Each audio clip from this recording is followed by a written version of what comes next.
ಅಲ್ಲ, ಕೇಂದ್ರದ್ದು ಈ ಜಾತಿಯನ್ನು ಒಳಗೊಂಡಂತೆ ನಾವು ಈ ಜನಗಣತಿಯನ್ನು ಮಾಡ್ತೀವಿ ಅಂತ ಏನು ಹೇಳ್ತಾ ಇದಾರಲ್ಲ, ಅದು ಸ್ವಾಗತಿಸ್ತೇವೆ. ಯಾಕೆಂತಂದ್ರೆ ಪ್ರಾರಂಭದಿಂದ ನಾವು ಅದು ಮಾಡಬೇಕು ಅಂತ ಹೇಳ್ತಕ್ಕಂಥವ್ರೆ, ಅದು ಮಾಡಬೇಕು ಕೂಡ, ಅದು ಅವಶ್ಯಕತೆ ಇದೆ. ಅದು constitutional imperative according to me. ಅದು ಒಳ್ಳೆಯದು, ಸ್ವಾಗತ ಮಾಡ್ತೀವಿ. ಅದರಲ್ಲಿ ಏನಿದೆ ಮಾಡಬೇಕು ಅದು. ಬಿಜೆಪಿ ರಾಜ್ಯ ಜನಗಣತಿ ವಿಚಾರವಾಗಿ ಆಪೋಸನ್ ಮಾಡ್ತಿತ್ತು, ಸರಿಯಾಗಿ ಇದು ಮಾಡಿಲ್ಲ ಅನ್ನುವಂಥದ್ದು. ಅಲ್ಲ, ವಿಷಯ ಇಷ್ಟೇ, ಯಾವ ಪಾರ್ಟಿ ಏನು ಅಂತಲ್ಲ, ವಿಷಯ ಇಷ್ಟೇ. ಅದು ಅಪೋಸ್ ಮಾಡೋದಕ್ಕೆ ಕಾರಣ ಇಲ್ಲ. ಯಾಕೆಂತ ಹೇಳಿದ್ರೆ ಈಗ ಅದು ಅದರ ಅವಶ್ಯಕತೆ ಇದೆ, ಅದನ್ನ ಮಾಡಬೇಕಾಗುತ್ತೆ. ಅದನ್ನ ಈಗಾಗಲೇ ಕಾರಣಗಳು ಹೇಳಿದ್ದೇವೆ.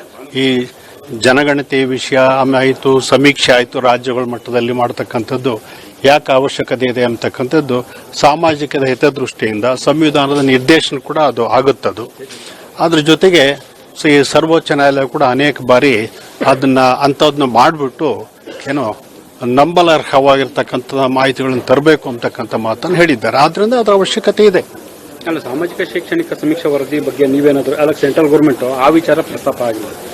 ಅಲ್ಲ ನೋಡಿ, ಅದನ್ನ ನೀವು ಈಗ ಜಾತಿಯ ಒಂದು ಸೇರಿಸಿದ ಮಾತ್ರಕ್ಕೆ ಅದು ಜಾತಿ ಜನಗಣತಿ ಅದು ಆಗೋದಿಲ್ಲ. ಜಾತಿ ಜನಗಣತಿಯಲ್ಲಿ ಬೇರೆ ಅಂಶಗಳು ಇದಾವೆ. ಅದ್ರ ಜೊತೆಗೆ ಜಾತಿಯನ್ನು ಒಂದು ಸೇರಿಸಿ ಮಾಡ್ತೀವಿ ಅಂತಕ್ಕಂಥ ಅರ್ಥ ಇರ್ತಕ್ಕಂಥದ್ದಲ್ಲಿ. ಹಾಗಾಗಿ ಅದು ಬರೀ ಜಾತಿ ಜನಗಣತಿ ರಾಜ್ಯ ಮಟ್ಟದಲ್ಲಾಗ್ಲಿ ರಾಷ್ಟ್ರ ಮಟ್ಟದಲ್ಲಾಗ್ಲಿ ಅದು ಆಗೋದಿಲ್ಲ. ಅದು ಈ ಬರೀ ಜಾತಿನೇ ಹೇಳ್ಕೊಂಡು ಹೋಗ್ಬಿಟ್ರೆ, ನಾವು ಕೇಳ್ಕೊಂಡು ಹೋದ್ರೆ ಅದು ಜಾತಿ ಜನಗಣತಿ ಆಗುತ್ತದು. ಇಲ್ಲಿ ಹಂಗಲ್ಲ, ಜಾತಿಯ ಜೊತೆಗೆ ಇತರೆ ಅಂಶಗಳು ಯಾವುದು, ಸಾಮಾಜಿಕ ಕ್ಷೇತ್ರದಲ್ಲಿ ಎಷ್ಟು ಹಿಂದುಳಿದಿದ್ದಾರೆ, ಅವರ ಸ್ಥಿತಿಗತಿ ಏನು, ವಿದ್ಯಾಭ್ಯಾಸ ಕ್ಷೇತ್ರದಲ್ಲೇನು, ಉದ್ಯೋಗ ಕ್ಷೇತ್ರದಲ್ಲಿ ಏನಾಗಿದೆ, ಆಮೇಲೆ ಅವರ ಕೌಟುಂಬಿಕ ವಿವರಗಳು ಹೇಗಿದ್ದಾವೆ, ಯಾವ ರೀತಿ ಜಮೀನಿದೆ, ನೀರಾವರಿನ, ತರಿನ, ಎಷ್ಟಿದೆ ಜಮೀನು, ಹೀಗೆಲ್ಲ ಬರ್ತಕ್ಕಂಥ ವಿಷಯಗಳು, ವಿವರಗಳು ಏನಿದ್ದಾವಲ್ಲ ಅವೆಲ್ಲ ಒಳಗೊಂಡಂತೆ ಅದೇನಾಗುತ್ತೆ ಅಂತ ಹೇಳಿದ್ರೆ ಸಾಮಾಜಿಕ ಮತ್ತು ಶೈಕ್ಷಣಿಕ ಸಮೀಕ್ಷೆ ಅಂತ ನಾವು ಯಾಕೆ ಕರಿಬೇಕು ಅದನ್ನಂತಂದ್ರೆ, ಸಂವಿಧಾನದಲ್ಲೇ ಹೇಳುತ್ತೆ ಯಾರು ಹಿಂದುಳಿದವರಪ್ಪ ಅಂತ ಹೇಳಿದ್ರೆ, ಯಾರು ಸಾಮಾಜಿಕವಾಗಿ ಮತ್ತು ಶೈಕ್ಷಣಿಕವಾಗಿ ಹಿಂದುಳಿದಿರ್ತಾರೋ ಅಂಥವ್ರು ಹಿಂದುಳಿದ ವರ್ಗಗಳು ಅಂತಕ್ಕಂಥದ್ದು ಸಂವಿಧಾನ ಹೇಳ್ತಕ್ಕಂಥದ್ದು. ಅದ್ರೊಳಗಡೆ ಇದೆಲ್ಲನೂ ಬರುತ್ತೆ. ಆರ್ಥಿಕ ಹಿಂದುಳಿವಿಕೆ ಕೂಡ ಅದರಲ್ಲಿ ಬರುತ್ತೆ. ಈಗ ಸೆಂಟ್ರಲ್ ಗೌರ್ಮೆಂಟ್ ನಡೆಸ್ತಿಂದ ರಾಜ್ಯದ ಜನಗಣತಿದು ಮಾನ್ಯ ಆಗುತ್ತಾ ಅಥವಾ ಏನು? ಇಲ್ಲ, ಮಾನ್ಯ ಆಗುತ್ತದು. ಅದು ಯಾಕೆ ಅಂತ ಹೇಳಿದ್ರೆ ಕಾರಣಗಳಿದೆ. ಮೊದಲನೇದಾಗಿ ಕೇಂದ್ರ ಸರ್ಕಾರದಲ್ಲಿರ್ತಕ್ಕಂಥ ಹಿಂದುಳಿದ ವರ್ಗಗಳ ಪಟ್ಟಿನೇ ಬೇರೆ ಇದೆ, ರಾಜ್ಯ ಸರ್ಕಾರದಲ್ಲಿರ್ತಕ್ಕಂಥ ಹಿಂದುಳಿದ ವರ್ಗಗಳ ಪಟ್ಟಿನೇ ಬೇರೆ ಇದೆ. ಬೇರೆ ಅಂದ್ರೆ ಇಲ್ಲಿ ಇರ್ತಕ್ಕಂಥದ್ದನ್ನು ಅಲ್ಲಿ ಇರ್ಬೋದು ಕೆಲವು, ಆದ್ರೆ ಎಲ್ಲವೂ ಇಲ್ಲ.